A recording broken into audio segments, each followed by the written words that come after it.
Remigijau, tai pervažiavom į kitą lauką, ta pati veislė, etana. Čia atstumas tai juokingas, bet laukas atrodo visiškai kitaip. Dėl to, kad sėjos data kita, taip? Koks skirtumas? 2 savaitės, ankstyviau sėta čia. Ir matom, ir įsikrūmimas geras, turime 3, vieną pagrindinį ir 2 jau tokius šaltinius stiprius. Be abejo, pasikrūmyje stipriau, bet tie jau tikrai bus atmesti. Čia tame lauke, aišku, susidūrėme su kita problema, su pavasariniu pelėsiu, kadangi anksti sėta buvo tankus pasėlis iš rudens, bet čia Lietuvoje tą matome, kas anksti sėjo iki rugsėjo, tarkim, 10, su tą problemą susidūrė.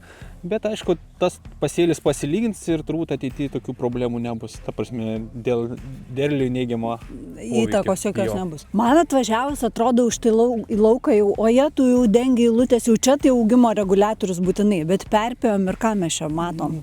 Krūmymosi pabaiga. Tai tarkim, dar šiek tiek galime kokią savaitę nereiks stresuoti visiškai. Kai turime tokias temperatūras žemas, tas augalas niekur nepabėgs. Tai vat, nors ir atrodo, kad jie jau dideli ir prašosi, bet neskubėkit. Viską dar suspėsit. Šalta, dar tikrai labai šalta.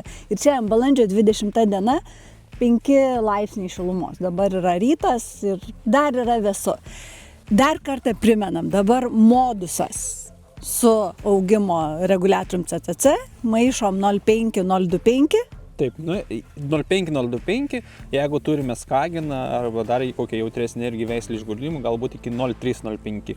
Kaip varijuoti su tom augimo reguliatorių normom priklausomai nuo pasėlio tankumo ir nuo veislės? Sakyčiau, 3 faktoriai. Pasėlio tankumas, veisliai ir tręšimo normos azotą. Jeigu mes jau virš 200, apie 200 azotą, tai turime orientuotis į tą stipresnį reguliavimą, ypatingai tą pirmą, kad sutraukti tos tarpubamblius ir sustorinti augalo senelės. Tai kokios normos tada taip paprastai pasakom? Didesnė, daugiau trąšų?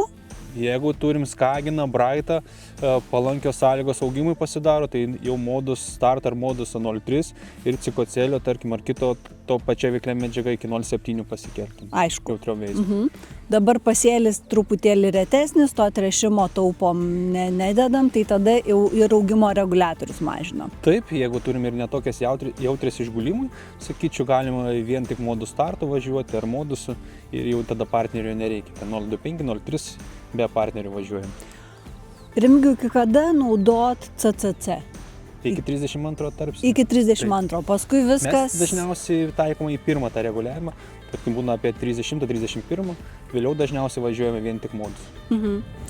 O dabar dar su augimo reguliatoriais klausimas. Tai jeigu aš ten pražiopsojau ar kažkas, tai tas vėlyvesnis naudojamas ir net ir didesnėm normomis turi efektą? Taip, be abejo. Turi.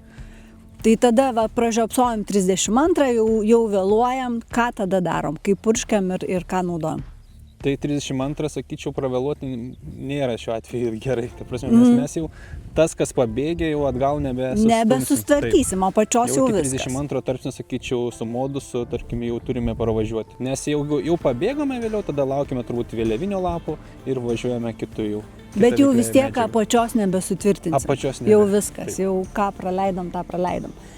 Tai gerbėmieji, pirkite modusą, modus startą, Regucilą, Bertego, Tempo, Modevo, visus augimo reguliatorius ir dalyvaukite loterijoje.